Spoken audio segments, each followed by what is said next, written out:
Selamat malam, rekan-rekan terkasih dalam Tuhan. Senang sekali malam hari ini kita kembali berkumpul setelah kita libur panjang gitu ya. Haleluya. Ya, tapi beberapa kita pasti merasa kayaknya baru kemarin masih kurang nih liburannya. Oke, nanti ada liburan lagi pasti. Yang paling penting dalam kita mengiring Tuhan, kita nggak boleh libur lama-lama ya. Haleluya. Nah, Bapak Ibu, karena waktu teman-teman terkasih, saya nggak akan memperpanjang perenungan apapun yang akan saya sampaikan ini, tapi kita mau langsung dalam kebenaran firman Tuhan. Ya, malam hari ini saya ingin menyampaikan tema dari kebenaran firman Tuhan, yaitu Tuhan sebagai kepala dalam rumah tangga. Ya, kemarin kita sempat ada sedikit kumpul dengan teman-teman pengurus, dan teman-teman pengurus kepingin saya tetap meneruskan bagian saya sharing tentang keluarga. Sebab memang harus sama-sama kita sadari hari-hari ini yang iblis pingin rusak itu adalah keluarga. Sebab kalau keluarganya hancur, keluarganya berantakan, maka anak-anaknya yang seharusnya menjadi benih Tuhan, benih ilahi, itu juga akan hancur. Dan generasi ini akan hancur. Oleh sebab itu, kita harus fokus membangun keluarga, rumah tangga kita. Tadi bagus sekali. Sebelum ini saya memimpin sebuah komsel, dan kebetulan tadi Sister Desi dan Brother Wahyu sempat ikut juga dan mendengar juga salah seorang teman kita ini baru resign dari tempat pekerjaannya dan belum mendapat pekerjaan yang baru. Nah, singkat cerita dari kesaksiannya itu, dia tetap happy, dia tetap kuat. Kenapa? Karena yang pertama, dia punya keluarga yang mensupport dia. Jadi, apapun yang orang katakan bahwa tahun 2023 tahun yang gelap, tahun yang suram, kalau kita punya keluarga yang kuat, saya percaya itu adalah support yang luar biasa. Apapun masa-masa kehidupan kita, kita pasti bisa melewati kalau kita punya keluarga yang baik mensupport kita. Tapi ada satu hal lagi yang gak kalah penting, yaitu kita perlu Tuhan. Sebab faktor untuk kita melewati tahun 2023 ini, saya percaya kita perlu bergantung lebih lagi sama Tuhan. Oleh sebab itu, dari kedua hal yang kita sama-sama setujui ini, kita akan belajar dari kebenaran firman Tuhan. Mari kita lihat sama-sama Kejadian 2, ayat yang ke-21 sampai dengan yang ke-25. Ya, firman Tuhan bolak-balik sama. Tapi saya berdoa biarlah saat ini saya ingin membukakan dengan sebuah pengertian yang baru. Kejadian 2 ayat 21 sampai 25. Demikian firman Tuhan. Lalu Tuhan Allah membuat manusia itu tidur nyenyak. Ketika ia tidur, Tuhan Allah mengambil salah satu rusuk daripadanya, lalu menutup tempat itu dengan daging. Dan dari rusuk yang diambil Tuhan Allah dari manusia itu, dibangunnyalah seorang perempuan. Lalu dibawanya kepada manusia itu. Lalu berkatalah manusia itu, inilah dia tulang dari tulangku dan daging dari dagingku. Ia akan dinamai perempuan, sebab ia diambil dari laki-laki. Ayat yang ke-24, sebab itu seorang laki-laki akan meninggalkan ayahnya dan ibunya dan bersatu dengan istrinya sehingga keduanya menjadi satu daging. Mereka keduanya telanjang, manusia dan istrinya itu, tetapi mereka tidak merasa malu. Haleluya, haleluya. Saudara-saudara terkasih dalam Tuhan, kalau kita baca dan merenungkan firman Tuhan ini, seringkali memang kita sudah membacanya dan seringkali kita sudah mendengar khotbah-khotbah tentang ini. Tapi satu hal yang saya ingin sampaikan kepada setiap kita, bahwa dalam membangun rumah tangga kita perlu Tuhan. Kenapa pertanyaannya kita bangun rumah tangga perlu Tuhan? Mungkin di antara kita berpikir kan yang ngejalanin rumah tangga kita, bukannya Tuhan. Kenapa kita perlu libatkan Tuhan? Nah, saudara terkasih dalam Tuhan, satu ketika ya saya kan sekolah, saya belajar dari zaman dulu ya, waktu saya sekolah, masuk sekolah Alkitab itu buku-buku Alkitabnya itu konkordasi dan lain sebagainya, kamus Alkitab itu bukannya buku-buku yang kecil, saudara-saudara. Ya, buku-bukunya itu tebelnya segini-segini, ya konkordasi dan lain sebagainya. Zaman sekarang udah enak lah, ya saya kuliah sekarang itu sudah banyak e-book. Tapi zaman dulu harus ada buku-buku segini-segini, ya. Dan singkat cerita, saya harus beli itu dan saya harus punya itu supaya saya nggak ketinggalan pelajaran-pelajaran yang ada. Nah, setelah buku-buku itu terkumpul banyak, belum lagi buku-buku bacaan tentang kerohanian. Saudara, saya satu ketika mengalami kesulitan untuk menata buku tersebut. Sebab ya, saya beli beberapa rak buku yang dari kayu-kayu cuman dipres itu. Sebentar saya taruh buku-buku itu jebol semuanya. Kenapa? Karena memang buku-buku itu berat sekali.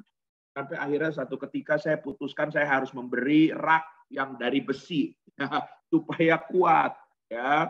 Dan singkat cerita saya lihat rak itu nggak terlalu mahal di salah satu store dan saya ingin membeli itu dan saya bayar, saya membeli, saya bawa pulang. Ternyata waktu saya bawa pulang, ya ternyata itu belum dirakit. Singkat cerita sampai ke rumah, saya buka dusnya, saya mau coba rakit sendiri. Dan saya lihat sekilas saya mengerti tentang cara merakitnya itu. Gampang lah ini sama, semua tinggal dicolok-colok pakai baut kunci L, udahlah, saya pikir gampang. Saudara, singkat cerita, saya mulai melakukan apa yang saya ngerti itu dengan pemikiran saya. Tapi singkat cerita, sampai setengah jalan, saya nggak bisa lanjutkan. Kenapa? Karena yang atas, bagian atasnya itu nggak bisa masuk lagi untuk saya masukkan untuk ngerakit ke atas. Saudara, padahal sekilas semuanya sama. Tapi ternyata ada bagian-bagiannya itu yang mengecil. Jadi nggak bisa dimasukkan dan saya salah masukkan. Dan saudara, akhirnya saya melihat di kardus yang ada yang tadinya saya abaikan saja, ternyata itu ada manual booknya. Dan saya lihat manual booknya dan ternyata betul.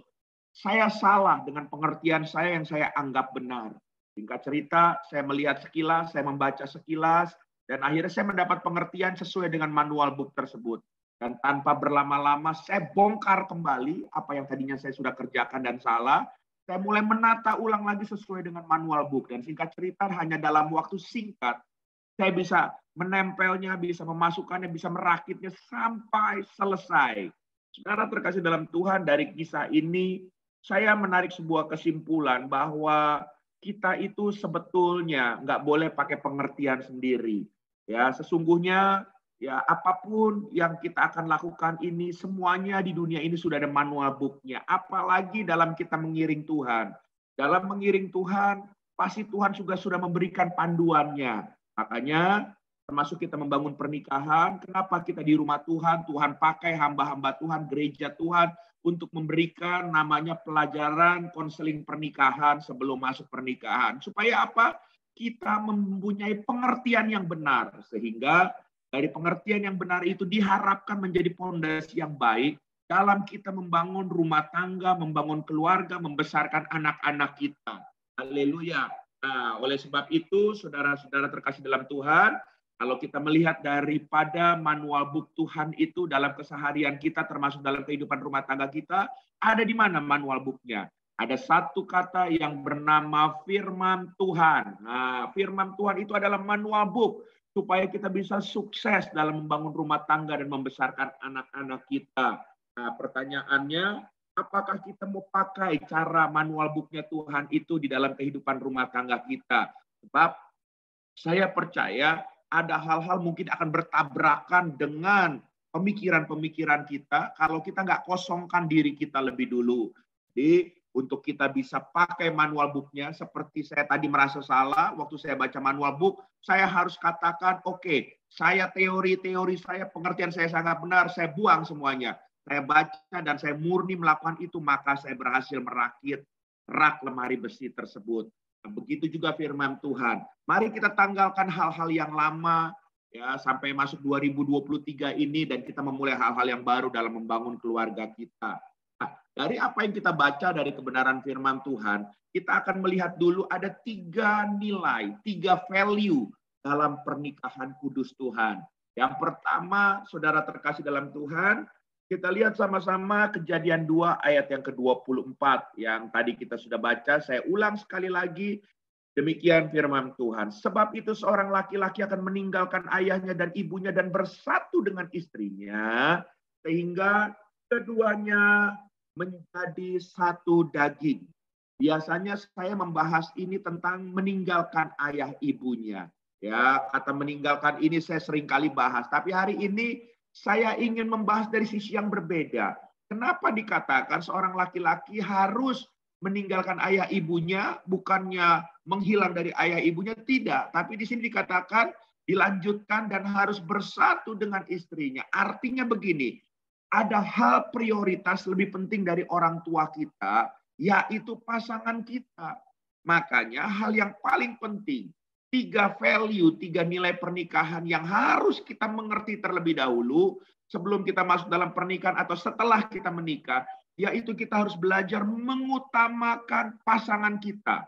Bahkan, saudara terkasih dalam Tuhan, mungkin kalau kita diperhadapkan posisi kita harus lebih mengutamakan pasangan kita daripada orang tua kita. Bagaimana dengan anak kandung kita? Ya, anak kandung adalah titipan Tuhan, tapi pasangan hidup dikatakan dia menjadi satu dengan kita. Alkitab katakan waktu kita sudah diberkati dalam pernikahan kudus. Makanya anak sekalipun tidak bisa memisahkan hubungan kita dengan pasangan kita. Jadi pasangan kita nomor 2, anak yang nomor 1. Saudara nggak bisa. Jadi baik orang tua, baik anak kandung pun tidak bisa. Pasangan harus menjadi prioritas buat kita setelah Tuhan. Haleluya. Nah, jadi waktu kita mengerti nilai ini, seperti firman Tuhan katakan, saya percaya rumah tangga kita akan menjadi rumah tangga yang harmonis. Masalahnya, banyak kita masuk rumah tangga, tapi kita masih mengutamakan egonya kita, mengutamakan sayanya kita. Kita lupa bahwa saat ini kita harus mengutamakan pasangan kita. Karena kita udah nggak sendiri, tapi kita sudah berdua yang sudah menjadi satu. Haleluya. Ya, jadi masuki tahun 2023 ini, ayo berhenti kita egois untuk diri kita sendiri. Hobi kita, kesenangan kita, semuanya kita. Ya, maksudnya buat saya sendiri pribadi, tapi kita lupakan itu, tapi kita mengutamakan kebersamaan kita dengan pasangan kita. Pasangan kita menjadi priority buat kita. Haleluya. Hal yang kedua, saudara, masih dalam ayat yang ke-24 ini, Kejadian ayat ke-24, di sini juga dikatakan, sebab itu seorang laki-laki akan meninggalkan ayahnya dan ibunya dan bersatu dengan istrinya, sehingga keduanya menjadi satu daging. Bicara satu daging dalam bahasa aslinya seringkali saya bahas, itu disebut dengan kata artinya melebur, menjadi satu. Ya, artinya kalau melebur itu nggak ada lagi A atau B. Yang ada setelah melebur itu menjadi C, ya C namanya. Haleluya. Nah, jadi berbicara hal yang ketiga ini, kita harus tahu kalau sudah melebur itu nggak ada yang bisa memisahkan. Kalaupun dipisahkan itu udah nggak kelihatan karena sudah jadi satu. Nggak ada lagi saya dan kamu, tapi kita sudah menjadi satu dalam satu elemen. Ya, makanya kita di dalam memasuki hubungan atau pernikahan, jangan sekali-kali ada kata cerai keluar dari mulut kita. Sebab apa yang sudah dipersatukan oleh Tuhan tidak bisa dipisahkan oleh manusia. Jadi buang jauh-jauh pikiran atau perkataan kita soal cerai. Jangan sampai iblis tangkap, jadi kutuk, malah akhirnya kejadian benar. Haleluya. Tapi kita buang pikiran-pikiran negatif, perkataan-perkataan yang tidak memberkati, bahkan perkataan kutuk, kita buang sama sekali. Haleluya. Dan oleh sebab itu, menjadi satu kehidupan ini dalam kata menjadi satu daging ini berbicara suami istri harus memiliki satu iman. Haleluya. Ya, makanya sebaiknya cari pasangan yang seiman. Lalu apalagi satu pandangan, satu visi. Ya, sehingga ini akan memudahkan saudara membangun rumah tangga. Saudara bayangkan kalau saudara berumah tangga dengan orang yang nggak bisa satu visi, yang kita mau kemana, dia mau kemana. Diajak diskusi nggak bisa, marah-marah terus kerjanya. Jadi nggak asik kan? Makanya belum kita masuk rumah tangga, berdoalah terlebih dahulu, tanya Tuhan, benarkah dia yang terbaik dari Tuhan buat kita. Kalau yang sudah masuk dalam pernikahan, bawa dia dalam doa, supaya Tuhan merubahnya, menjamahnya. Kalau memang ada kekerasan-kekerasan dalam hatinya, sampai waktunya Tuhan, saya percaya Tuhan pasti akan berperkara. Haleluya. Nilai yang ketiga yang ingin kita belajar daripada kebenaran firman Tuhan ini. Ayat yang ke-25. Dikatakan mereka keduanya telanjang, manusia dan istrinya itu, tetapi mereka tidak merasa malu. Saudara garis bawahi kata telanjang, ya. Jadi Suami istri itu ya udah nggak ada lagi yang ditutupin, saudara. Kalau mereka sedang intim, nggak ada lagi yang ditutupin. Semuanya terbuka, haleluya. Sampai bagian-bagian terdalam intim pun pasangan kita bisa melihat. Bahkan Alkitab boleh katakan bisa menikmati. Karena tubuh suami milik istri, tubuh istri milik suami. Itu Alkitab katakan. Nah, berbicara semuanya terbuka ini, kalau kita melihat sesuatu yang terbuka, itu akan mudah kita melihat kelebihannya, juga kita bisa melihat kekurangannya.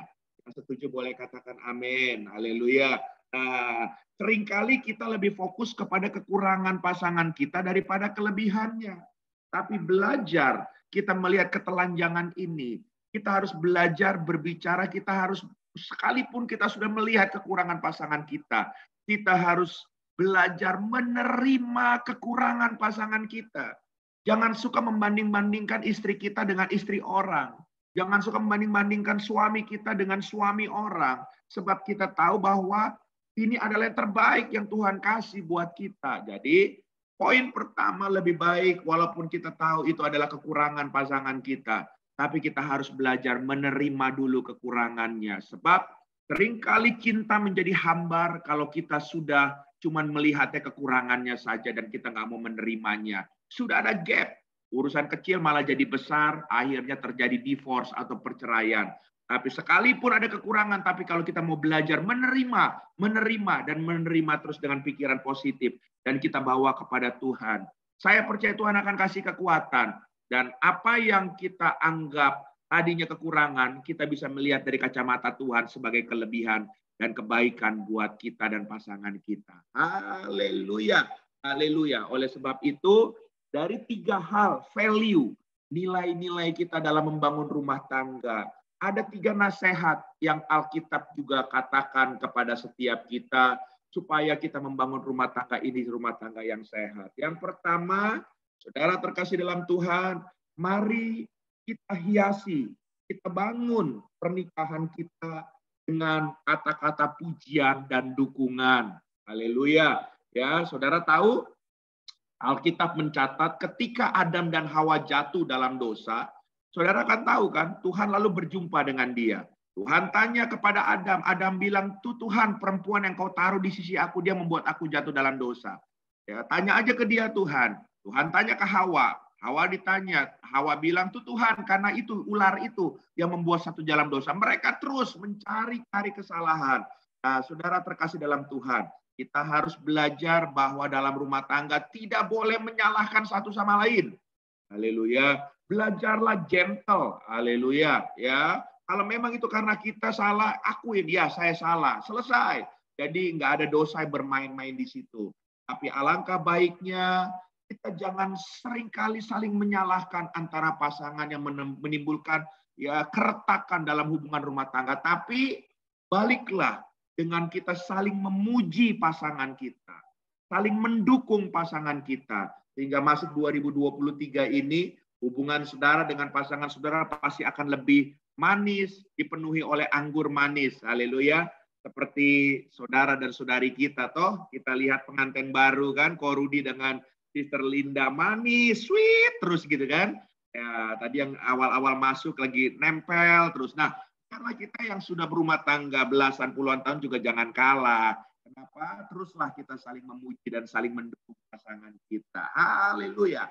Hal yang kedua, saudara terkasih dalam Tuhan. Nasihat yang kedua, hindari kita ribut cuman karena masalah hal-hal kecil atau hal-hal yang nggak esensi. Seringkali rumah tangga itu ribut karena hal-hal sepele, ya kan? Naruh odol lah, mencet odol aja bisa jadi ribut. Naruh sikat gigi jadi ribut. Naruh baju jadi ribut. Sekarang terkasih dalam Tuhan, hindari masalah-masalah yang nggak esensi itu. Diskusi aja lah. Ya kan kalau satu lagi tinggi, udahlah kita ngalah dulu. Nanti setelah tenang baru kita ajak bicara.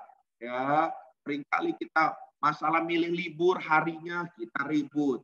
Masalah jenis makanan, milih makanan, ya kan kita ribut. Hal-hal yang nggak esensi. Kalau saudara mau ada pembahasan-pembahasan, saudara lihat dulu penting atau enggak. Kalau nggak penting udahlah. Saya sama istri saya belajar, saudara. Saya punya selera sama dia berbeda. Ya, contoh, sekarang kita tak kemarin ada lihat-lihat meja, dia suka sebuah meja, saya meja yang lain. Dari warnanya kita beda. Tapi saya pikir begini, dia adalah wanita, dia yang lebih mengerti urusan rumah tangga. Ya, dia yang menikmati kalau di rumah lebih banyak daripada saya. Udah saya ngalah aja. Apa yang dia suka ini? Oke, selama itu enggak bertentangan dengan hal-hal yang esensi, silakan. Saya bilang, nah, saya nggak mau terlalu ribet sampai urusan kecil pun di rumah saya mau atur. Enggak, saya bukan tipe yang seperti itu. Tapi untuk hal-hal yang esensi, saya akan pakai keimaman saya. Haleluya. Ya, hal yang ketiga, nasihat yang ketiga yang harus saudara mengerti supaya rumah tangga kita diberkati, Pengkhotbah 4 ayat 12. Dan bila mana seorang dapat dialahkan, dua orang akan dapat bertahan. Tali 3 lembar tak mudah diputuskan. Kalau saudara baca salinan lain, di sini dikalahkan, di sini dikatakan kalau saudara jalan sendiri, mungkin saudara bisa dikalahkan. Kalau saudara jalan berdua, paling enggak saudara bisa bertahan waktu saudara menghadapi tekanan. Tapi kalau bertiga atau ada tali 3 lembar, susah dihancurkan, bahkan susah diputuskan. Oleh sebab itu, saudara terkasih dalam Tuhan, alangkah baiknya enggak jalan sendiri-sendiri waktu saudara sudah masuk rumah tangga. Kalau saudara nggak mau jalan berdua beriringan, lebih baik nggak usah berumah tangga, hidup sendiri aja. Ya. Tapi waktu saudara memutuskan hidup masuk rumah tangga, saudara harus tahu saudara harus jalan berdua. Bahkan Alkitab katakan, kalau berdua itu menghadapi tekanan cuma bisa bertahan. Tapi lebih baik lagi Alkitab memberikan sebuah rumusan yang luar biasa. Dikatakan saudara harus berjalan bertiga. Apa maksudnya, Pak Pendeta? Apa maksudnya, bro? Apakah aku boleh ada simpenan lagi bertiga gitu kan? Boleh ada pil atau will? Bukan itu maksudnya. Bertiga di sini setelah kalian suami istri, ada satu pribadi lagi yang bersama-sama dalam rumah tangga kalian dan itu menjadi kepala buat rumah tangga kalian. Siapa? Kristus. Haleluya. Kristus ada dalam rumah tangga saudara. Libatkan, hadirkan Kristus dalam rumah tangga saudara. Maka saya percaya dia akan menuntun rumah tangga saudara. Apapun tekanan-tekanan hidup di tahun 2023, saudara akan menang bersama dengan Tuhan. Jadi suami istri makanya harus dua-duanya punya komitmen. Nggak boleh satu-satu. Dua-duanya harus semakin maju di dalam Tuhan. 3 hal ini sebagai nasihat dan 3 hal sebagai value dalam pernikahan. Saya berdoa di perenungan yang singkat akan memberkati kita semua. Tuhan memberkati. Izinkan saya berdoa. Tuhan terima kasih, materaikan